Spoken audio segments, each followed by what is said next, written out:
السلام علیکم ورحمۃ اللہ وبرکاتہ۔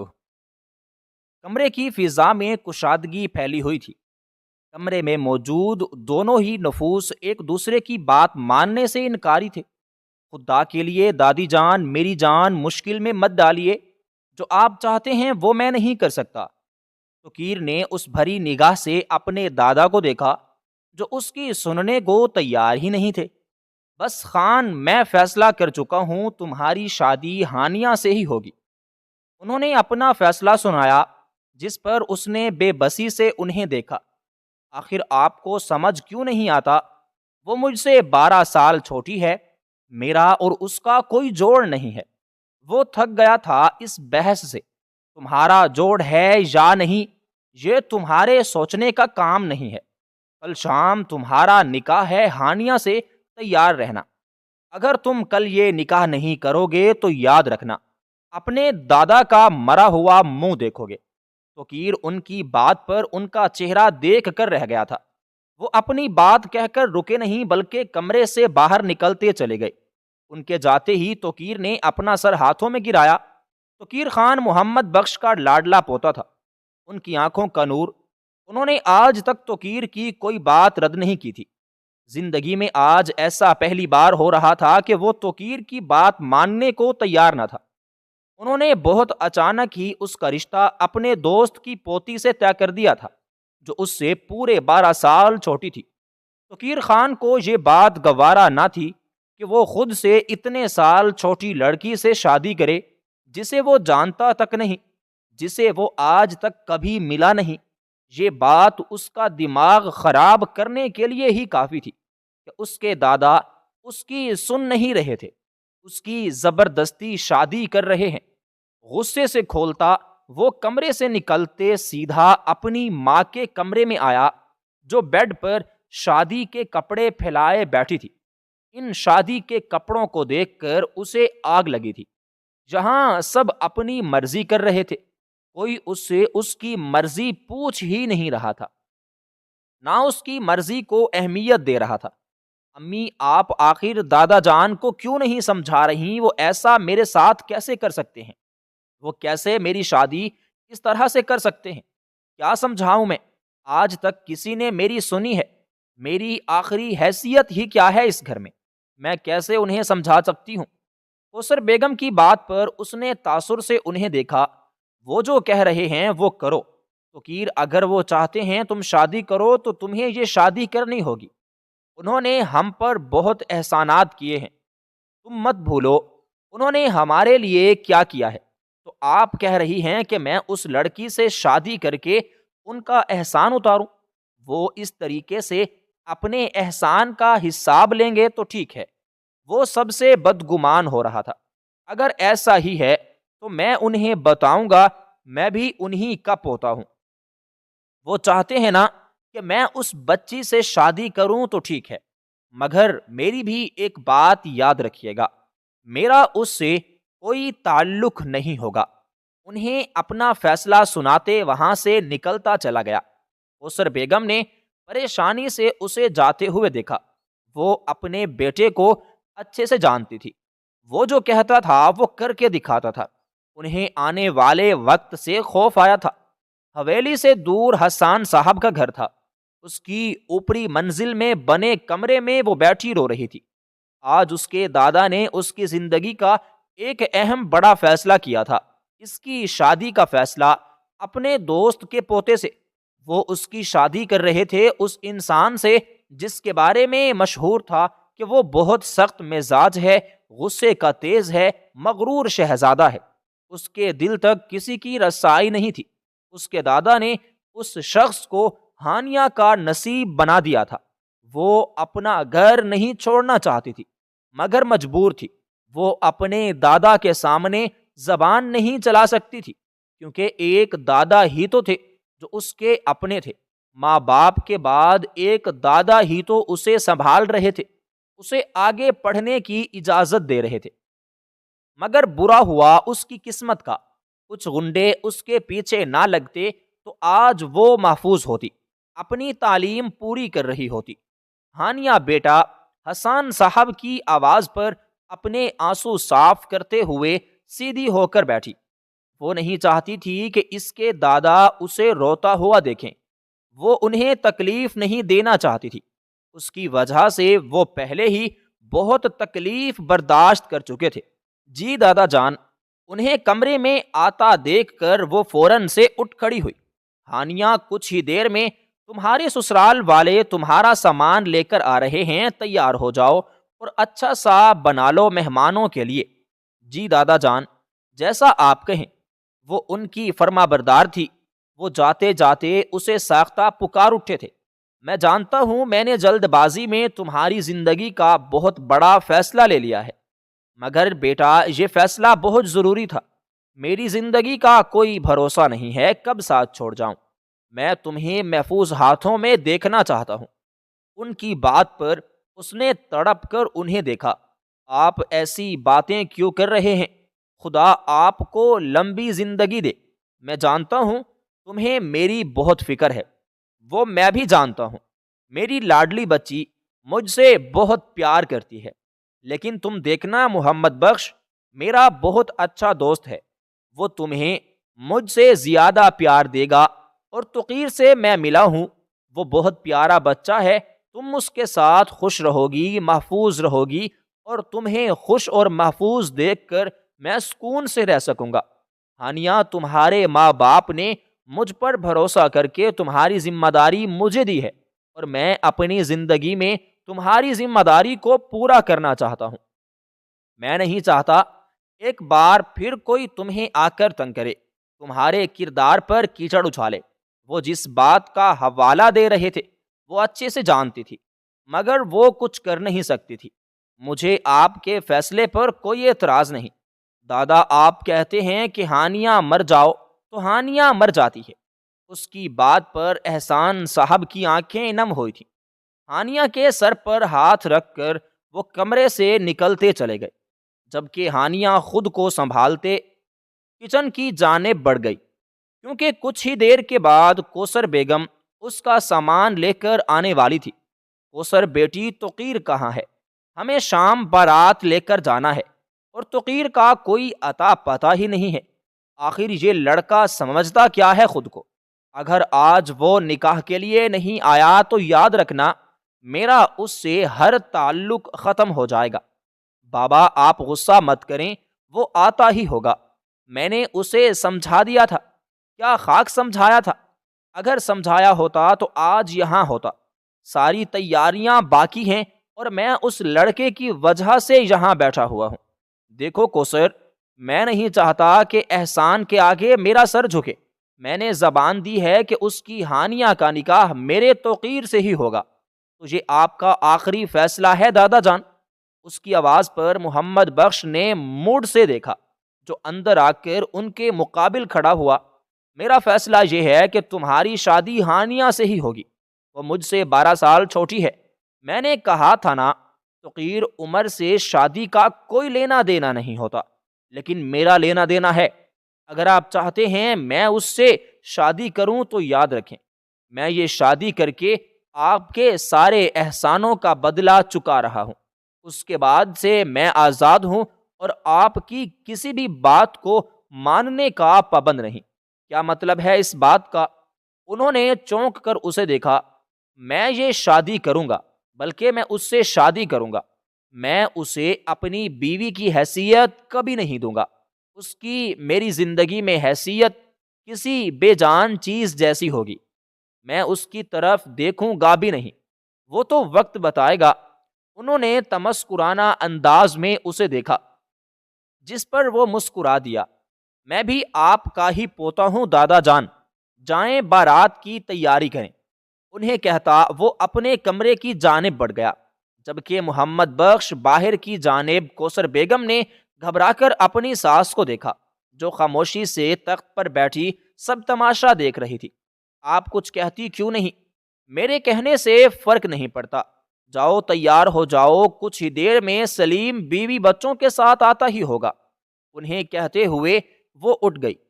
بہرحال بارات بہت دھوم دھام سے نکلی تھی۔ دولہا بنا تو کیر بے حد وجیحہ لگ رہا تھا۔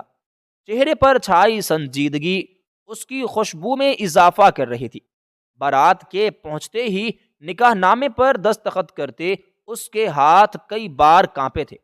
وہ اپنے خوابوں کے ٹوٹنے پر ٹھیک سے رو بھی نہیں سکتی تھی کہ دادا سے دور ہونا پڑ رہا تھا۔ ان دونوں کا نکاح ہو چکا تھا اور وہ ہمیشہ کے لیے توقیر خان کی ہو چکی تھی، جس نے آج تک دیکھا بھی نہیں تھا۔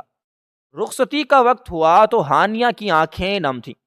اپنا گھر اور اپنے سپنے چھوڑ کر جانا آسان قطعی نہیں تھا۔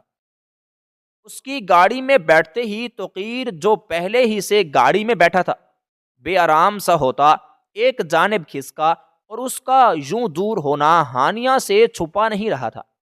گاڑیاں مخصوص راستوں سے ہوتی حویلی کی حدود میں داخل ہوئی تھیں، جہاں سلیم خان کی بیوی اور دونوں بچیاں پہلے ہی سے باراتیوں کے استقبال کے لیے موجود تھیں۔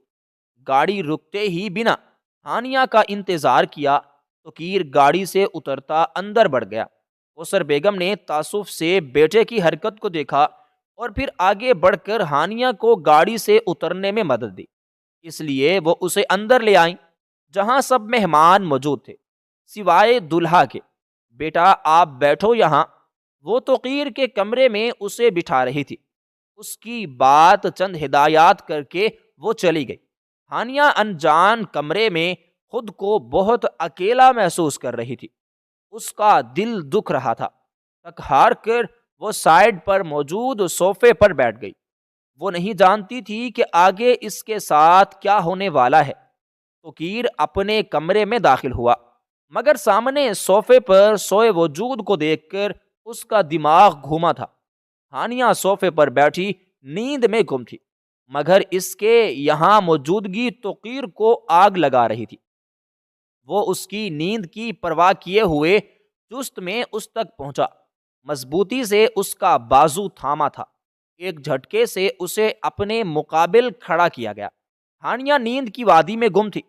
اس جھٹکے پر حواس باختہ ہوتی اور مشکل سے ہوش میں آئی۔ اپنے سامنے توقیر کو دیکھ کر اس کا دل خوف سے لرزا۔ کس کی اجازت سے میرے کمرے میں قدم رکھا تم نے؟ اس کا بازو تھامے وہ اس معصوم کو تکلیف دے رہا تھا۔ تکلیف سے ہانیہ کی آنکھوں میں آنسو آ گئے۔ اس نے اسے دونوں بازو سے پکڑ کر اپنے اتنا قریب کیا کہ توقیر کی سانسوں کی تپش ہانیہ کی سانسیں روک رہی تھی۔ توقیر کے سامنے وہ معصوم سی ڈری سہمی ہرنی لگ رہی تھی۔ جواب دوگی یا گونگی ہو؟ وہ آنٹی توقیر کا غصہ دیکھ کر ہانیہ سے بولا تھا، بلکہ اس سے بولا نہیں جا رہا تھا۔ اس کے ہکلا کر کہنے پر توقیر کے ماتھے پر پڑے بل میں اضافہ ہوا۔ کون آنٹی؟ ٹھیک سے جواب دو ورنہ مجھ سے برا کوئی نہیں ہوگا۔ توقیر کے سخت لہجے پر ہانیہ کے صبر کا دامن چھوٹا تھا اور وہ بے اختیار رونے لگی۔ اسے روتا دیکھ کر توقیر کے ماتھے پر بل پڑے۔ نفرت ہے مجھے رونے والوں سے، نکلو میرے کمرے سے۔ اس کا بازو پکڑ کر اسے گھسیٹتا ہوا ایک جھٹکے سے اپنے کمرے سے باہر نکال چکا تھا۔ تمہاری اوقات یہ ہے، آئندہ اس کمرے میں قدم نہ رکھنا ورنہ ٹانگ توڑ دوں گا، اسے وارن کرتا اس کے منہ پر دروازہ بند کر گیا۔ جبکہ ہانیہ تکلیف اور شرمندگی سے روتی بلکتی وہیں بیٹھتی چلی گئی۔ صبح کا سورج طلوع ہوا تو توقیر عادت کے مطابق اٹھ چکا تھا۔ فریش ہو کر تیار ہوتا وہ جیسے ہی باہر آیا، کمرے کے باہر ہانیہ کو دیوار سے ٹیک لگائے سوتے دیکھ کر اس کے ماتھے کی رگیں ابری، جبڑے بھینچے۔ اس نے دلہن بنی گہری نیند میں سوئی ہانیہ کو دیکھا۔ امی! اس کی چیخ پر ہانیہ ہڑبڑا کر اٹھی۔ وہی کوثر بیگم تیزی سے اپنے کمرے سے نکل کر باہر آئی، مگر ہانیہ کو سامنے زمین پر بیٹھے دیکھ کر وہ جامد ہو گئی۔ اسے لے کر جائیے یہاں سے، میں اس کا سایہ بھی برداشت نہیں کروں گا۔ ایک جھٹکے سے ہانیہ کو اٹھاتا وہ جو پوری رات ایک ہی پوزیشن میں سوئی تھی، ایسے اچانک جھٹکے پر تکلیف سے تڑپ اٹھی تھی۔ توقیر یہ کیا طریقہ ہے؟ وہ ہانیہ کو سنبھالتے توقیر کو جھٹکا، جس پر اس نے گھور کر ہانیہ کو دیکھا تو اس کی نظروں سے خوف زدہ ہوتی فوراً کوثر بیگم کے پیچھے چھپی تھی۔ اسے میرے سامنے مت آنے دیجیے گا ورنہ میرا دماغ خراب ہونے میں لمحہ نہیں لگے گا۔ انہیں صاف لفظوں میں کہتا وہ وہاں سے نکلتا چلا گیا، جبکہ اس کی دھمکی پر ہانیہ رو سی دی تھی۔ بس بیٹا رو نہیں، چلو میرے ساتھ آؤ، میرے کمرے میں بیٹھو، تم نے رات سے ہی یہی کپڑے پہنے ہوئے ہیں، آ جاؤ شاباش۔ اسے اپنے ساتھ اپنے کمرے میں لے آئے، اسے کپڑے دے کر واش روم بھیجے۔ وہ نیچے ناشتہ تیار کرنے آ گئی۔ ملازمین گھر میں موجود تھے، مگر ناشتہ اور کھانا ان کی ذمہ داری تھی۔ پورا دن انہوں نے ہانیہ کو اپنے ساتھ رکھا، کیونکہ توقیر کے رویے کے بعد اسے توقیر کے سامنے بھیجنا بھی نہیں چاہتی تھی۔ مگر رات ہوتے ہی ہانیہ کی طبیعت خراب ہونے لگی، اسے بخار ہو رہا تھا۔ توقیر گھر میں نہیں تھا، سلیم بھی باہر تھا۔ کوثر بیگم مجبوراً دادا جان کے پاس گئیں، اسے توقیر کے کمرے میں منتقل کر دیں، وہ خود دیکھ لے گا، آخر ہانیہ اس کی ذمہ داری ہے۔ کوثر بیگم سر ہلاتے باہر آ گئیں۔ انہوں نے ہانیہ کو سمجھا کر اسے توقیر کے کمرے میں بھیج دیا اور خود اپنے کمرے میں آ گئی۔ جانتی تھی اب وہ آ کر غصہ ہوگا، مگر وہ ہانیہ کو ایسے ہی تو نہیں چھوڑ سکتی تھی، آخر کو توقیر کی بیوی تھی۔ دوسری طرف بخار میں جھلستی ہانیہ گہری نیند میں چلی گئی۔ جب توقیر واپس کمرے میں آیا، اپنے بیڈ پر ہانیہ کو سوئے دیکھا تو اس کا دماغ گھوما تھا۔ غصے سے اس کے سر پر پہنچ کر اس نے ہانیہ کو اٹھانا چاہا، مگر وہ بخار میں جھلس رہی تھی۔ اے لڑکی اٹھو، اسے پکارنے پر بھی ہانیہ نہ اٹھی، جبکہ وہ پاس بیٹھ کر اسے اٹھانے لگا، مگر اٹھانے کی بجائے ہانیہ کروٹ لیٹ کر مزید توقیر کے قریب ہوتے اس کے گرد بازو باندھ گئی۔ ہانیہ کی اس حرکت پر توقیر نے حیرت سے اسے دیکھا کہ اس کے بے حد نزدیک لیٹی وہ نازک کم سن وجود بے تحاشا خوبصورت اس کی بیوی تھی، مگر توقیر خان اسے بچی سمجھ رہا تھا۔ اس کے معصوم نقوش بخار کی حدت سے سرخ ہو رہے تھے۔ پانی، وہ نیند میں بڑبڑائی تھی۔ اس کی آواز پر ہوش کی دنیا میں آتا اسے سائیڈ ٹیبل سے گلاس اٹھا کر پانی پلانے لگا۔ آج رہ لو، مگر کل یہاں نظر نہیں آنا، وہ اس کے کان میں سرگوشی کرتا۔ اس کی نگاہیں بار بار ہانیہ پر جا رہی تھی، جو خان کے لیے مصیبت بن گئی تھی۔ اپنے جذبات کو لگام ڈالتا ہوا اٹھا۔ آج کے بعد چاہے کچھ بھی ہو جائے، وہ اس کے کمرے میں نہیں آئے گی۔ اگلی صبح ہانیہ کے اٹھنے سے پہلے ہی توقیر کمرے سے نکل کر گھر سے جا چکا تھا۔ ہانیہ کی آنکھ کھلی تو طبیعت کافی بہتر محسوس ہوئی۔ فریش ہو کر وہ نیچے آئی، سب نیچے موجود تھے سوائے توقیر کے۔ رات اس کی گئی سرگوشی ہانیہ کے کانوں میں گونج رہی تھی۔ ہانیہ بھابھی کہاں گم ہے؟ زویا کی بات ہانیہ نے نفی میں سر ہلایا۔ محمد بخش کے دو بیٹے تھے، سلیم اور معراج۔ سلیم اپنی بیوی رانی اور دونوں بیٹیاں زویا اور زوہا کے ساتھ شہر میں رہتے تھے، جبکہ معراج نے جب دوسری شادی کی تو محمد بخش نے اپنی بہو کا ساتھ دے کر معراج کو اپنی زندگی سے بے دخل کر دیا اور کوثر کو اپنی بیٹی کا درجہ دیا۔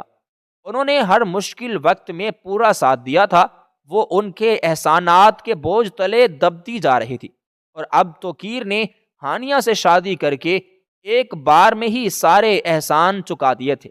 ہم لوگ واپس جا رہے ہیں، سلیم کی بیوی کوثر بیگم کی جانب دیکھتے ہوئے بولی تھی۔ آپ کب آئیں گی؟ اس کے سوال پر ہانیہ نے کوثر کو دیکھا۔ جلد آئیں گی، تم لوگوں کی بھابھی۔ اب جاؤ اور جلدی سے بیٹا پیکنگ کر لو۔ کوثر بیگم نے اس کی مشکل آسان کی تو وہ گہرا سانس لے کر رہ گئی۔ سبھی مہمان جا چکے تھے، سلیم کی فیملی بھی جا چکی تھی۔ ایسے میں پوری حویلی میں ہانیہ اور کوثر بیگم اکیلی ہو گئیں، کیونکہ اماں جان اس بار سلیم کے ساتھ چلی گئی تھی۔ توقیر رات کو گھر آتا اور صبح نکل جاتا۔ اس کی زندگی میں ہانیہ کی کوئی حیثیت نہیں تھی، اسے منہ تک نہیں لگاتا تھا۔ خدا کے اسے بیوی ماننا یا اس سے محبت کرنا، ہانیہ ہر وقت کوثر بیگم کے ساتھ لگی رہتی۔ اس نے کبھی ماں باپ کا پیار نہیں پایا، اور اب کوثر بیگم کی محبت پا کر اسے کسی اور کی محبت ہی نہیں تھی۔ وہ چھوٹی تھی، ذرا سی محبت پر توقیر کا رویہ تکلیف دیتا تھا۔ اسے اچھا لگنے لگا تھا۔ وہ چاہتی تھی توقیر اس سے بات کرے، اس کی سنے، اس سے محبت کرے، اس کے ساتھ ہنسی مذاق کرے، کیسے وہ زویا اور زحا سے محبت کرتا تھا، مگر یہ تو اس کے خواب تھے۔ توقیر کبھی ان خوابوں کو پورا نہیں کرے گا۔ وہ جانتی تھی ان کی شادی کو 3 مہینے ہو گئے تھے اور سردیاں شروع ہو چکی تھی۔ سردیاں ہمیشہ ہانیہ پر بھاری گزرتی تھی کہ وہ نازک جان بیمار بہت ہوتی تھی۔ ایسے میں دادا ہی اسے سنبھالتے تھے، مگر اب دادا بھی نہیں تھے۔ کوثر بیگم اسے بیمار دیکھ کر پریشان ہو گئی۔ کچھ سوچ کر انہوں نے اسے توقیر کے کمرے میں شفٹ کر دیا۔ آپ اسے یہاں کیوں لائی ہیں؟ اسے اپنے کمرے میں دیکھ توقیر کے ماتھے پر بل پڑ گئے تھے۔ اسے بخار ہے، میں خود کو نہیں سنبھال سکتی، اسے کیسے سنبھالوں گی؟ ان کی بات پر اس نے گہرا سانس لیا۔ وہ چاہتا تھا کہ وہ اسے لے جائے، مگر اپنی ماں کے معاملے میں وہ بے حس نہیں بن سکتا تھا۔ اس لیے ہانیہ کو بیڈ پر لٹاتے ہوئے خود وہیں اس کے پاس بیٹھ گیا۔ جب ہانیہ اٹھ کر اس کے قریب ہوتے ہوئے اس کے سینے پر سر رکھ گئی، ہانیہ کی اس حرکت پر توقیر کا دل زوروں سے دھڑکا۔ مجھے سردی لگ رہی ہے، وہ ٹھنڈ سے کانپتی ہوئی توقیر کے سینے میں اپنا منہ چھپانے لگی تو توقیر لب بھینچ گیا۔ ہانیہ کے لب اپنی گردن پر محسوس کر کے اس نے اسے خود سے دور کرنا چاہا کہ دل اب بے ایمان ہو رہا تھا۔ وہ اس پر حق رکھتا تھا، یہ احساس ہی کافی تھا۔ دل میں چھائی بدگمانی کو پیچھے دھکیلنے میں ہانیہ کے مزید قریب آنے پر وہ دیوانہ ہو رہا تھا۔ وہ جو اس کی طرف دیکھتا بھی نہیں تھا، اب ہانیہ کے کم سن وجود پر بہک رہا تھا۔ جب ہی بہت نرمی سے اس نے ہانیہ کو باہوں میں لیا اور آہستہ سے جھک کر اس کے ماتھے پر اپنے سلگتے لب رکھے۔ بے ہوشی میں فائدہ اٹھانے والوں میں سے نہیں ہوں، میں ہوش میں آؤں گی تو بات ہوگی۔ اب اس کے اوپر خود پر بلینکٹ ٹھیک کرتا وہ خود سے اسے بھیج گیا۔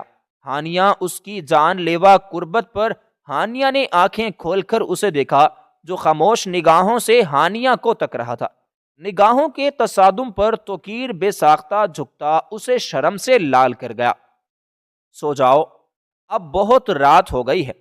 اس کے سر تھپ تھپاتے اسے اپنے مزید قریب کرتا آنکھیں موند گیا، جبکہ ہانیہ کا چہرہ لال سرخ ہوا۔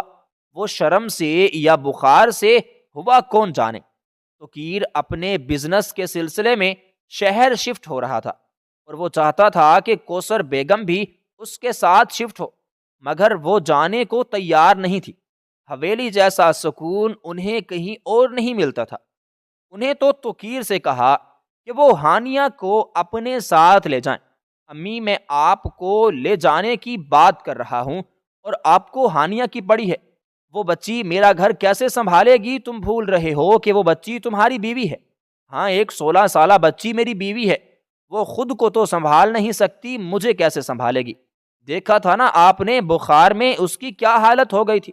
تم بڑے بخار میں اچھے رہتے ہو، تم بھی بخار میں وہی سب کرتے ہو جو ہانیہ کرتی ہے۔ تمہیں اور ہانیہ میں زیادہ فرق نہیں۔ توقیر، اب بہت ہو گیا، تمہاری شادی کو 6 مہینے ہو گئے، وہ بہت جلد 17 سال کی ہونے والی ہے۔ تم لوگ اپنے رشتے کو آگے بڑھاؤ، ایک دوسرے کے ساتھ وقت گزارو۔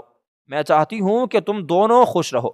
میں نہیں چاہتی کہ ایک اور توقیر اس دنیا میں آئے، ایک اور کوثر پیدا ہو۔ میں نہیں چاہتی کہ ہانیہ ایک اور کوثر بنے۔ خدا کے لیے معراج جیسا مت کرو۔ تم اسے اپنا نام دو، اسے محبت دو، وہ محبت کی بھوکی ہے۔ توقیر، تمہاری وجہ پر اس کا مرجھایا ہوا منہ کھل اٹھا تھا۔ ان کی بات پر وہ کچھ نہیں کہہ سکا تھا، مگر ان کی باتیں اس کے دماغ میں رہ گئی تھی، اور پھر بہت کچھ سوچ سمجھ کر اس نے ایک فیصلہ لیا۔ ہانیہ کو اپنے ساتھ لے آیا۔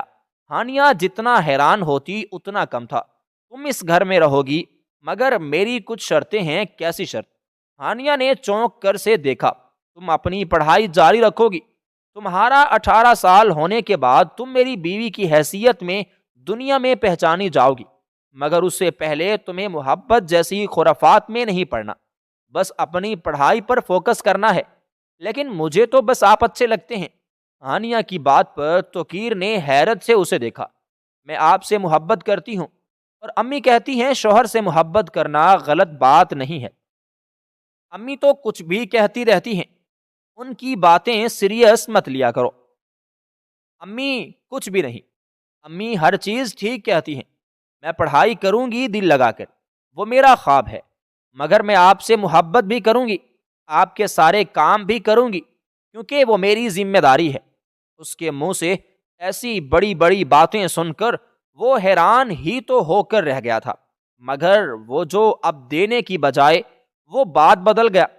میں نے تمہارا ایڈمیشن ایک یونیورسٹی میں کروایا ہے، وہاں میں پڑھاتا ہوں اور پھر آفس جاتا ہوں۔ یونیورسٹی سے آ کر تم نے اپنی پڑھائی کرنی ہے، جاؤ اب آرام کرو، سارا سامان تمہارے کمرے میں ہے۔ اسے بھیجتا وہ خود اپنے کمرے میں آ گیا۔ یہ لڑکی اس کا امتحان لے رہی تھی۔ ساری سوچیں جھٹکتے وہ سونے کے لیے لیٹ گیا۔ فی الحال وہ ہانیہ کے بارے میں تو بالکل بھی سوچنا نہیں چاہتا تھا۔ تمام راستے گاڑی میں غیر آرام دہ سی خاموشی کا راج تھا۔ گاڑی یونیورسٹی کے پارکنگ میں داخل ہوئی تو ہانیہ نے مڑ کر اپنا بیگ اور دیگر سامان اٹھایا۔ مجھے کچھ کہنا ہے، وہ جو گاڑی سے اتر رہی تھی توقیر کی آواز پر رکتے اسے دیکھنے لگی۔ میں نہیں چاہتا یہاں ہمارے رشتے کے بارے میں کسی کو کچھ پتا چلے، تو آپ بے فکر رہیں، میں کسی سے ذکر نہیں کروں گی۔ آہستہ سے کہتی ہوئی وہ گاڑی سے اتر کر اندر بڑھ گئی۔ توقیر نے اسے جاتے دیکھا اور پھر گہرا سانس بھرتے وہ خود بھی گاڑی سے باہر آیا تھا۔ آج دادا بھی اس کے گھر رہنے والے آئی تھی، اور ان کی موجودگی میں اس کا اور ہانیہ کا الگ کمرے میں رہنا بالکل بھی ٹھیک نہیں تھا۔ یہی سوچتے وہ باہر آیا تو سامنے ہی شایان، اس کا بہت اچھا دوست، وہاں موجود تھا۔ اس کے دور کا کزن تھا، مگر ان کی کافی اچھی بات چیت تھی۔ شایان سے بات کرتے وہ اپنی کلاس میں آیا، جہاں ہانیہ کو دیکھ کر وہ ٹھٹکا، کیونکہ اس کے بالکل ساتھ والی سیٹ پر ایک لڑکا بیٹھا تھا۔ اس لڑکے کو دیکھ توقیر بے چین ہوا تھا۔ مس آپ اٹھیں وہاں سے، اس کے مخاطب کرنے پر ہانیہ نے حیرت سے اسے دیکھا۔ جی آپ اٹھیں اور یہاں آ کر بیٹھیں۔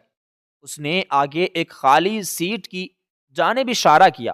ہانیہ خاموشی سے اٹھتے اس کی جگہ آ کر بیٹھ گئی، کیونکہ توقیر کا خراب موڈ اسے ٹینشن دے رہا تھا۔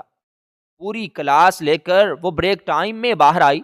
جب شایان نے اسے دیکھا، خاموش ایک طرف بیٹھی، اسے نہ جانے کیوں اچھی لگی تھی۔ اتنا زیادہ حسن اس نے نہیں دیکھا تھا۔ شاید یہی وجہ تھی کہ وہ پہلی نظر میں شایان کے دل کے تار چھیڑ گئی تھی۔ اس کی طرف بڑھا، مگر جب اس نے قریب سے ہانیہ کو دیکھا تو بری طرح چونکا، کیونکہ وہ اسے پہلے تصویروں میں دیکھ چکا تھا، جو توقیر کی بیوی کی حیثیت سے تھی۔ اس کا دل ٹوٹا تھا، مگر توقیر نے اسے کیوں نہیں بتایا تھا؟ اس کا یہ جاننا ضروری تھا۔ کچھ سوچتے وہ آگے بڑھ گیا کہ دماغ میں کچھ چل رہا تھا۔ کیا چل رہا تھا یہ بس وہی جانتا تھا۔ یار قسم خدا کی میرے پیر دکھ رہے ہیں چل چل کر۔ وہ جھک کر گھٹنوں پر ہاتھ رکھے ہانیہ پھولی سانسوں کے ساتھ نمل کو دیکھ کر بولی تھی، جو اونچی دیوار کے پاس رکھے اسٹول پر چڑھی ہاسپٹل کے دوسرے حصے کی جانب دیکھ رہی تھی۔ نمل اس کی پہلی دوست تھی جو یہاں بنی تھی۔ اس کی بیسٹ فرینڈ نمل اسے زبردستی اوپر لائی تھی۔ وہ اوپر سے ہاسپٹل کا ویو دیکھنا چاہتی تھی۔ اب اس کا یہ خبت ہانیہ پر بہت بھاری پڑا تھا۔ نمل کلاس کا ٹائم ہو گیا ہے، پلیز اب واپس نیچے بھی جانا ہے۔ گھڑی میں ٹائم دیکھ کر فکر مند ہونے لگی۔ نیکسٹ لیکچر توقیر کا تھا، ایسے میں وہ بالکل بھی کوئی رسک نہیں لے سکتی تھی۔ ایک تو تم ڈرتی بہت ہو، کچھ نہیں ہوتا یار، ابھی ہم پہنچ جائیں گے، نیچے پورے 5 منٹ ہیں کلاس میں، لاپرواہی سے کہتی نیچے بڑھتی ہانیہ نے گھور کر اسے دیکھا۔ آ جاؤ ڈارلنگ، گھوم لیا، بس ٹائم ہی ویسٹ ہوتا ہے۔ واپس آ کر اس کا ہاتھ تھامے وہ نیچے بڑھی تھی۔ وہ دونوں نیچے آئیں تو پورا کوریڈور خالی تھا۔ کلاس میں سے توقیر کے بولنے کی آواز پر ہانیہ کا چہرہ زرد ہوا۔ وہ شخص پہلے ہی اسے پسند نہیں کرتا تھا اور اب وہ مزید دیر کر چکی تھی۔ سر میں آئی کم ان؟ ان کا اس کا ہاتھ مضبوطی سے تھامے نمل نے اجازت مانگی تو لیکچر دیتے توقیر نے گردن موڑ کر پہلے نمل اور پھر اس کے پہلو میں سر جھکائے کھڑی ہانیہ کو دیکھا۔ کہاں تھی آپ دونوں؟ سر وہ مس ہانیہ کچھ پوچھا ہے میں نے؟ نمل کی بات پر وہ ہانیہ کو مخاطب کر چکا تھا۔ ڈائٹ سے ہٹ کر ان کی طرف بڑھا اور اس کا بڑھتا قدم ہانیہ کو خوف زدہ کر رہا تھا۔ سر وہ سیٹ پر جائیے مس نمل۔ اس نے نمل کو جانے کی اجازت دی اور وہ ہانیہ کے سامنے کھڑا ہوا۔ پوری کلاس میں موت کا سا سناٹا چھایا ہوا تھا۔ نمل کو سمجھ نہیں آیا اس نے ہانیہ کو کیوں روکا ہے۔ میں کچھ پوچھ رہا ہوں، اس کو جواب نہ دیتا دیکھ کر اس کی پتنگیں لگنے لگے تھے وہ ہم۔ اس کا لہجہ اتنا سخت تھا کہ ہانیہ کی آنکھیں بھیگنے لگیں۔ زبان ہے آپ کے پاس یا اسے بھی باہر ہی چھوڑ کر آ گئی ہیں؟ وہ غصے میں تھا، بہت غصے میں۔ شاید وہ سارا غصہ آج اسی پر نکالنا چاہتا تھا۔ I am sorry sir. سر جھکائے آنسوؤں کو پیتے وہ بمشکل اتنا ہی کہہ سکی، اوپر دیکھ کر بات کریں۔ ہانیہ کے پاس کوئی دوسرا راستہ نہیں تھا۔ پوری کلاس حیرت سے ان دونوں کو دیکھ رہی تھی۔ بری طرح انگلیاں مروڑتے، لب کچلتے اس نے بھیگی پلکیں اٹھا کر توقیر کو دیکھا جو اس کی آنکھوں میں آنسو دیکھ کر لمحے کو تھمتھما تھا۔ ضبط سے اس کا پورا چہرہ سرخ ہو رہا تھا۔ ہونٹوں کا رنگ چہرے سے زیادہ سرخ تھا۔ سنہری سرخی مائل آنکھیں، بھیگی پلکیں، سرخ چھوٹی سی ناک۔ وہ کسی کا ایمان ڈگمگا سکتی تھی، وہ کسی کو بھی اپنے سحر میں مبتلا کر سکتی تھی۔ ایسے پڑھیں گی آپ؟ اگر نہیں پڑھنا تو گھر بیٹھیں۔ آپ جیسے اسٹوڈنٹ کی وجہ سے جو اہل ہوتے ہیں وہ آگے نہیں آ پاتے۔ اس کے لفظ بہت درست تھے۔ وہ کیسے اس سے اس طرح بات کر سکتا تھا؟ کیسے؟ آخر وہ سب کے سامنے کیوں اسے نیچا دکھا رہا تھا؟ سوری سر، مگر ہم بریک میں باہر گئے تھے۔ وہ آپ کی کلاس سے پہلے ہی ہم نیچے آ رہے تھے، مگر ہانیہ کا پاؤں سیڑھیوں پر مڑ گیا جس کی وجہ سے ہمیں لیٹ ہو گیا۔ نمل سے مزید برداشت نہیں ہوا تھا۔ وہ کیسے بنا کچھ جانے اس پر برس رہا تھا، اور صرف اس پر، وہ بھی تو برابر کی شریک تھی۔ وہ دونوں نیچے آ رہی تھی جب ہانیہ کا پیر موڑا تھا۔ خود کو نارمل ظاہر کیا تھا، مگر اسے چلنے میں دقت ہو رہی تھی۔ عمل کی بات پر توقیر کی نگاہیں بے اختیار ہی اس کے پاؤں پر پڑیں۔ جائیں سیٹ پر، اب کوئی میرے لیکچر میں لیٹ نہ آئے۔ اس کی اجازت ملنے پر وہ لنگڑا کر چلتے، تکلیف برداشت کرتے اپنی سیٹ پر آ کر بیٹھ گئی۔ اس کا دل کیا دھاڑے مار مار کر روئے، مگر کاش وہ ایسا کر سکتی۔ ہانیہ، نمل نے اسے کچھ کہنا چاہا مگر وہ ہاتھ کے اشارے سے اسے روکتے اپنے رجسٹر پر جھک گئی، اور پھر پورا لیکچر اس نے ایسے ہی اٹینڈ کیا۔ دل اس شخص کی شکل دیکھنے کا بھی روح نہیں تھا جو بلا وجہ کلاس میں اسے ڈانٹ رہا تھا۔ شام 5 بجے اس کو آف ہوا تو وہ سب کے ساتھ باہر آئی۔ نمل اس کا ہاتھ تھامے اس کے ساتھ ساتھ تھی۔ نمل تم جاؤ، میں ابھی بس جانے والی ہوں۔ آج ڈرائیور انکل شاید لیٹ ہو گئے ہیں۔ اسے یاد تھا دادی بیگم نے کہا تھا کہ وہ توقیر کے ساتھ واپس آئے کیونکہ ڈرائیور انکل آج مصروف تھے، لیکن اس کا ایسا کوئی ارادہ نہیں تھا۔ شایان نے اسے لنگڑا کر چلتا دیکھا تو فوراً سے اس کے پاس آیا۔ چہرے پر فکر مندی چھائی ہوئی تھی۔ آپ ٹھیک ہیں؟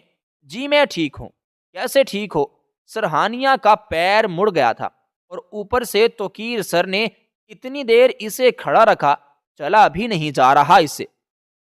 دھیان رکھنا تھا آپ نے، اور کسی کو دکھایا۔ وہ اسے لے کر فکر مند ہو رہا تھا، حالانکہ ہونا کسی اور کو چاہیے تھا۔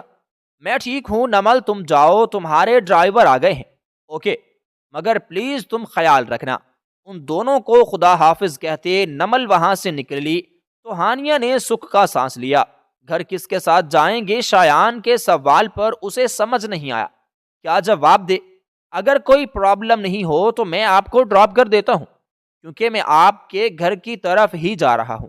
میرے گھر کی طرف؟ وہاں کیوں؟ آپ میرے گھر والوں کو جانتے ہیں؟ وہ بے حد معصومیت سے پوچھ رہی تھی۔ کہ شایان بے اختیار ہنس پڑا۔ آپ کے گھر کا مطلب دادو کے گھر آؤں کیا؟ میں آپ کو گھر ڈراپ کر دوں؟ وہ ایک بار پھر اس سے پوچھ رہا تھا۔ ہانیہ توقیر کے ساتھ تو بالکل بھی جانا نہیں چاہتی تھی۔ جی چلیے۔ اس لمحے وہ توقیر کو دیکھنا تک نہیں چاہتی تھی، اس لیے وہ شایان کے ساتھ گھر آئی تھی۔ شایان کو منع کرنے کے بعد بھی وہ سب دادی کو بتا چکا تھا۔ ہانیہ نہیں چاہتی تھی اس کی وجہ سے توقیر کو کچھ بھی سننے کو ملے۔ شام وہ گھر آیا تو گھر میں سناٹا کا سا چھایا ہوا تھا۔ وہ چلتا سیدھا اپنے کمرے میں آیا جہاں ہانیہ پہلے سے ہی رو رہی تھی۔ پیر کیسا ہے اب؟ وہ بیڈ پر بیٹھتے ہوئے اس سے پوچھ رہا تھا، جو بالکل بھی اس سے بات کرنا نہیں چاہتی تھی۔ بالکل ٹھیک ہے، ورنہ اس کے شوہر نے تو کوئی کسر نہیں چھوڑی تھی، ہانیہ کی جگہ کمرے میں آتی دادی بیگم نے جواب دیا۔ ان کی بات سن کر توقیر نے گردن موڑ کر ہانیہ کو دیکھا۔ اسے ایسے مت دیکھو، اس نے مجھے کچھ نہیں کہا، شایان نے بتایا۔ توقیر ہم خوش تھے، تم ہو وہاں ہانیہ کے لیے، مگر تم دھیان تو رکھنے سے رہے، اسے سزا دے رہے تھے۔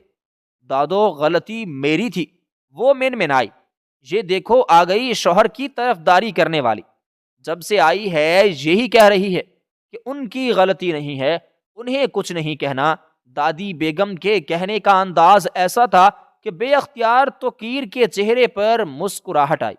فریش ہو جاؤ، کھانا لگواتی ہوں میں، ان دونوں کو کہتے ہوئے وہ کمرے سے باہر نکل آئی۔ آئندہ ایسا کچھ ہو تو رونے سے اچھا ہے کہہ دیا جائے تاکہ ڈانٹ نہ پڑے۔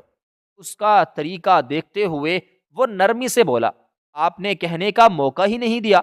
خفگی سے کہتے ہوئے اپنا پیر پیچھے کر گئی۔ توقیر نے سر اٹھا کر اس کے خفا خفا سے چہرے کو دیکھا۔ میں فریش ہو جاؤں پھر چلتے ہیں نیچے؟ چل سکتی ہے نا؟ جی۔ توقیر کا نرم انداز اسے حیران کر رہا تھا۔ اس کی حیرانگی دیکھ کر وہ مہم سا مسکرایا۔ اس حسین چہرے کو دیکھتے آج وہ پہلی بار نظریں نہیں ہٹانا چاہتا تھا۔ کچھ نہیں، فوراً سے سنبھلتے وہ ڈریسنگ روم میں بند ہوا تھا۔ ہانیہ نے الجھ کر ڈریسنگ روم کے بند دروازے کو دیکھا۔ ڈنر کے بعد اسے دادی بیگم نے بلایا۔ وہ جانتی تھی ہانیہ اور توقیر ایک ساتھ دعوت میں جائیں، مگر وہ فوراً انکار کر گیا۔ دادو، میں کیسے اس کے ساتھ وہاں جا سکتا ہوں؟ کیوں، کیا برائی ہے اس بچی میں؟ دادی بیگم کو اس کا اس طرح کہنا سخت برا لگا۔ بھائی، میرے آگے پیچھے بچی لگتی ہے وہ، سب کیا کہیں گے؟ بچی سے شادی کر لی۔ وہ سخت جھنجھلاہٹ کا شکار ہو رہا تھا۔ اچھی خاصی بڑی بچی ہے، 18 سال کی ہو چکی ہے، پھر بھی وہ مجھ سے 12 سال چھوٹی ہے۔ توقیر، اس بات کو قبول کرو کہ وہ تمہاری بیوی ہے۔ کیا مجھے نظر نہیں آتا؟ ان کی بات پر وہ چپ ہوا تھا۔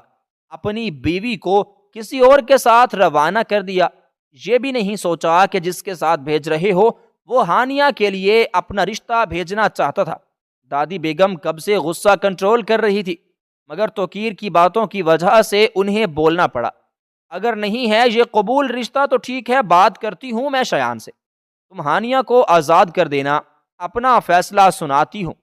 اسے ساخت چھوڑے وہاں سے اٹھ گئی۔ آج اف کر لیتی بیٹا، تھوڑا پیر کو آرام مل جاتا۔ دادی بیگم اس کے لیے پریشان تھی جو بیگ کے لیے گھر سے نکل رہی تھی۔ دادو، میرے سر بہت کھڑوس ہیں، ایک چھٹی پر 10 باتیں سناتے ہیں، چھٹی نہیں کر سکتی، شرارت سے کہتے وہ مڑی، مگر سامنے کھڑے توقیر کو دیکھ کر چہرے کی مسکراہٹ سمٹی۔ لو آ گئے آپ کے کھڑوس بوس، شرارت سے کہتی وہ اندر بڑھ گئی، جبکہ توقیر خاموشی سے اس کی فرنٹ سیٹ کو کھولتے خود ڈرائیور سیٹ پر بیٹھ گیا۔ آ جائیے، ورنہ گاڑی میں بیٹھنے پر بھی کھڑوس ٹیچر ڈانٹ سکتا ہے۔ اس کے دانتوں تلے دانتوں تلے لب دباتی وہ گاڑی میں بیٹھی اور اس کے بیٹھتے ہی گاڑی سٹارٹ ہوئی تھی۔ کلاس سے پہلے میرے آفس میں آ جائیے گا، میں گاڑی پارک کر کے آتا ہوں۔ کیوں؟ اس نے اچنبے سے توقیر کو دیکھا جو صبح سے ہی الگ موڈ میں تھا۔ کیونکہ میں بول رہا ہوں۔ اب اس جواب کے بعد وہ کیا کہتی؟ سر ہلاتے خاموشی سے گاڑی سے اترتے اس نے توقیر کے آفس کا رخ کیا۔ اس کا روم اتنی نفاست سے سجا تھا، پورے روم کا طائرانہ جائزہ لیتے وہ سائڈ پہ رکھی چیئر پر بیٹھ گئی۔ اس کا خواب تھا اس کا آفس بھی اسی طرح کا ہو۔ کیسا لگا آفس؟ توقیر کب اندر آیا اسے بالکل اندازہ نہیں ہوا، اس لیے وہ اس کے سوال پر چونکی۔ آپ کب آئے؟ بس آپ کے ساتھ آیا ہوں۔ آپ شوز اتار دیں، اسے کہتا ہوا نہ جانے کیا کرنے لگا۔ میرا پیر اب ٹھیک ہے، درد بھی نہیں ہے۔ آپ کیا چاہتی ہیں؟ دادو پھر مجھے ڈانٹیں۔ نہیں نہیں، میں ایسا تو نہیں چاہتی۔ وہ فوراً سے گھبرا جاتی تھی۔ اس کے پیر کے پاس گھٹنے کے بل بیٹھتا، وہ نرمی سے کہتا، اس کا پاؤں چیک کرنے لگا۔ سجن بالکل ہی ختم ہو گئی تھی، لیکن وہ ایک بار پھر سے اپنی تسلی کرنا چاہتا تھا۔ آئندہ ایسا کچھ ہو تو وہیں رک کر کسی کو بلانا ہے، انہیں گھوم کر نہیں آنا۔ اس کی انگلیوں کو دیکھتا ہوا سنجیدگی سے بول رہا تھا، مگر نہ جانے کیوں ہانسیاں کو ہنسی آئی۔ اس کو یہ سب بہت اچھا لگ رہا تھا۔ اس کا یوں فکر کرنا، اس سے بات کرنا اسے پہلے بھی اچھا ہی لگتا تھا، مگر جس طرح ان کا رشتہ جڑا تھا، زیادہ چلنے سے گریز کرنا ہے۔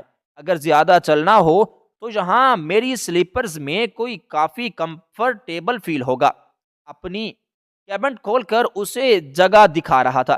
اگر آپ نہیں ہوئے تو بھی آپ میرے آفس میں آ کر جو مرضی یہاں سے لے کر جا سکتی ہیں۔ تھینک یو، اس پر اتنا مہربان ہو رہا تھا، ایک تھینک یو تو بنتا تھا۔ اٹس اوکے، اب جائیے، آپ کی کلاس کا ٹائم ہو رہا ہے۔ اوکے سر ہلاتی وہ شوز پہنتی باہر نکل آئی۔ دن کی شروعات مثبت تبدیلیوں کے ساتھ ہوئی تھی۔ مسکراہٹ اس کے ہونٹوں پر سجی تھی۔ کیا بات ہے، اکیلے اکیلے مسکرایا جا رہا ہے۔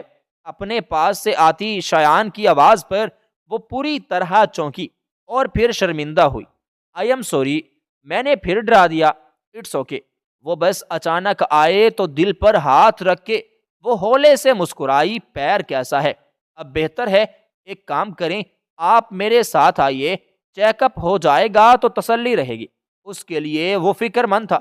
شایان وہ ٹھیک ہے، اور مس آپ جائیے، وہ سرعت سے وہاں سے نکلی تھی۔ اوکے، نکلتا ہوں، اسے کہتا شایان بھی آگے کی طرف بڑھا۔ توقیر کی نظروں نے دور تک اس کا پیچھا کیا تھا۔ ہانیہ کو رہ رہ کر توقیر کی نگاہیں یاد آ رہی تھی۔ اسے شایان کا یوں خود سے فری ہونا بالکل بھی اچھا نہیں لگ رہا تھا۔ اسے ٹوکنا چاہتی تھی، مگر سمجھ نہیں آ رہا تھا کیسے۔ وہ کلاس لے کر نکلے تو سامنے شایان کھڑا تھا۔ کیسی ہیں ہانیہ آپ صبح تو مجھ سے ملے تھے، پھر کیوں پوچھ رہے ہیں؟ ہاں، مگر دوبارہ پوچھ رہا ہوں، کوئی مسئلہ ہے؟ شایان برا مت منائیے گا، مگر میں ایک شادی شدہ لڑکا ہوں۔ آپ کا مجھ سے یوں فری ہونا میرے لیے غلط ہو سکتا ہے۔ میں نہیں چاہتی میری وجہ سے توقیر کو کوئی مسئلہ ہو، اس لیے پلیز آپ مجھ سے اس طرح فری ہو کر بات مت کیا کریں۔ اس کے بعد پھر شایان ہولے سے ہنس دیا۔ اسے اچھا لگا تھا یوں ہانیہ کا اپنے لیے بات کرنا۔ آئی ایم سوری، میں اب سے بالکل بھی تنگ نہیں کروں گا ہانیہ، مسکرا کر کہتے وہ وہاں سے ہٹ گیا، جبکہ ہانیہ بھی واپس کلاس کی جانب بڑھ گئی تھی۔ جبکہ اپنی کلاس سے نکلتا توقیر کھل کر مسکرا دیا تھا۔ وہ بیڈ پر بیٹھے اپنا ٹیسٹ یاد کر رہی تھی جب توقیر کمرے میں داخل ہوا۔ کون سا ٹیسٹ ہے؟ اس کے پہلو میں بیٹھتے ہوئے اپنی بکس کھولے اس سے ٹاپک پوچھنے لگا۔ اس کے بے حد قریب بیٹھی اس کی دھڑکنیں بڑھا رہی تھی۔ اچانک اس کے پہلو پر ہاتھ رکھ کر توقیر نے اسے اپنے قریب کھینچا۔ وہ لڑکھڑا کر اس کے سینے سے لگی تھی۔ کیا پوچھ رہی ہے؟ اس کے گرد اپنے دونوں ہاتھوں کو گرفت باندھے روحانسی ہوئی۔ وہ اسے مزید قریب کر گیا، اتنا قریب کہ اس کی سانسوں کی تپش اسے اپنے چہرے پر محسوس ہو رہی تھی۔ اس کے گال سے گال مس کر کے اس کی جان نکال رہا تھا۔ کمر پر توقیر کی رقص کرتی انگلیاں اس کو پاگل کر رہی تھی۔ اس کے بالوں میں چہرہ چھپایا۔ کل ٹیسٹ ہے، وہ سہمی ہوئی بولی تھی۔ جب وہ مسکراتے ہوئے بولا، جب شوہر استاد ہو تو کیسی مجبوری۔ اس کے بعد بال گردن سے سمیٹتا وہ وہاں سے اپنی انگلیاں پھیرتا۔ اس کے اوسان خطا کر رہا تھا۔ وہ ابھی گستاخی کرتا، اس سے پہلے ہی دادی کی انٹری ہوئی۔ وہ ایک جھٹکے سے دور ہوئی۔ تم کیوں کھڑی ہو بیٹا؟ کہیں یہ سزا تو نہیں دے رہا تمہیں؟ اسے دیکھ کر وہ پوچھے بنا رہ نہیں پائی تھی۔ سزا دینے کا ارادہ تو تھا، مگر آپ آ گئیں۔ وہ معنی خیز نظروں سے اس کو دیکھتا ہوا بولا۔ وہ پل میں اسے بکھلا گیا تھا۔ زندگی ایک ڈگر پر چل رہی تھی، وہ اپنا کام کر رہی تھی، جب نمرا اس کی کلاس فیلو اس کے پاس آ کر بیٹھی۔ کیسی ہو ہانیہ؟ میں ٹھیک ہوں، تم سے کچھ پوچھنا تھا۔ ہاں پوچھو نا، مسکرا کر اجازت دی تھی۔ آپ سنگل ہو؟ دراصل ہم اپنے بھائی کے لیے رشتہ ڈھونڈ رہے ہیں۔ ابھی وہ کچھ کہتی، اس سے پہلے ہی توقیر کی آواز گونجی تھی، گرلز ادھر آئیے۔ ہانیہ نے اسے دیکھا۔ کیا اس نے سن لیا تھا؟ پورے ٹائم وہ منہ پھلائے رہا۔ ہانیہ کو اس کا چہرہ دیکھ کر ہنسی آ رہی تھی۔ کلاس ٹائم ختم ہوا تو وہ اپنا سامان سمیٹنے لگی۔ جب اس کے سر پر آ کر کھڑا ہوا، مس یہاں رکے، کچھ دیر کچھ کام ہے۔ آپ اسے کہتا وہ اپنے آفس کی طرف بڑھ گیا۔ اوکے۔ وہ لرزتے قدموں سے چلتے ہوئے اس کے پیچھے آفس میں آئی تھی، جب اچانک اسے کھینچتے توقیر نے اسے دیوار سے پین کیا۔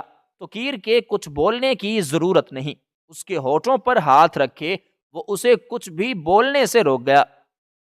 آپ میرڈ ہیں یا نہیں؟ ہاں یا نہیں میں جواب دیں؟ ہاں میرڈ ہوں۔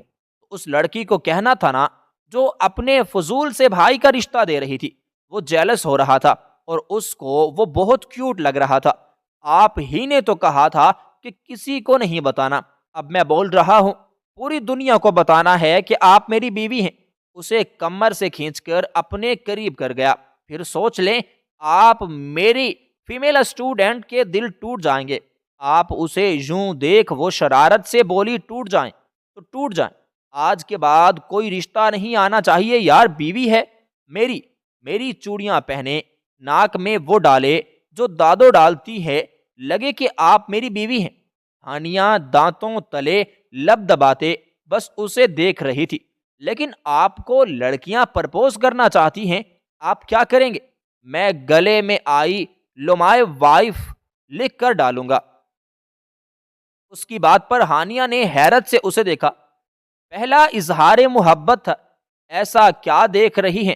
اسے جیسے اپنی سماعت پر یقین نہیں آیا۔ ہاں میں کرنے لگا ہوں آپ سے محبت، جب نہیں کرتا تھا تب کھل کر کہا تھا، اب کرنے لگا ہوں تو بھی آپ کو کھل کر کہہ رہا ہوں۔ اس کی ناک سے اپنی ناک کو مس کرتا وہ اس کے چہرے پر شرمگین مسکراہٹ بکھیر گیا۔ اب آپ کی باری۔ اس کے دونوں ہاتھ اپنے کاندھوں پر رکھے وہ اسے اظہار سننے کو واضح تھا۔ آپ سے کس نے کہا میں آپ سے محبت کرتی ہوں؟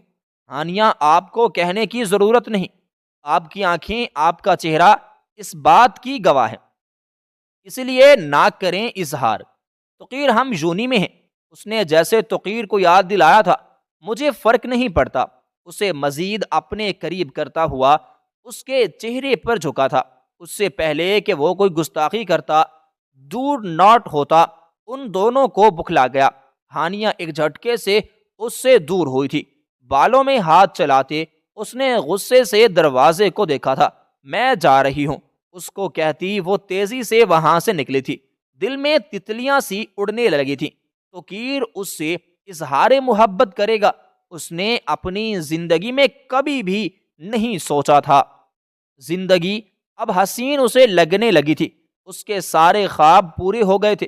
اس کا گریجویشن مکمل ہونے والا تھا۔ توقیر اس سے بہت ہی محبت کرنے لگا تھا۔ اس کا اپنا گھر تھا، اسے محبت کرنے والے بہت سارے رشتے اس کے پاس تھے، اور اب اسے کچھ نہیں چاہیے تھا۔ کچھ سال بعد حویلیوں میں خوشیوں بھرا ماحول تھا۔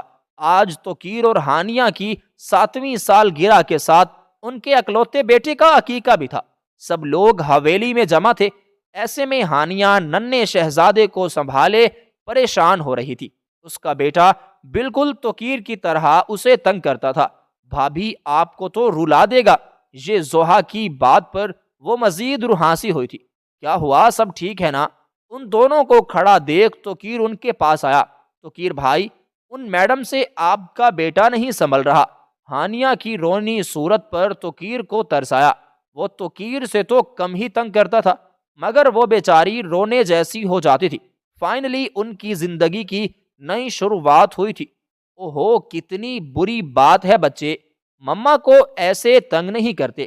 ہانیہ اسے روحان کو لیتے۔ توقیر نے اسے اپنے ساتھ لگایا۔ گزرتے وقت کے ساتھ اس لڑکی سے اس کی محبت بھی بڑھتی چلی گئی تھی۔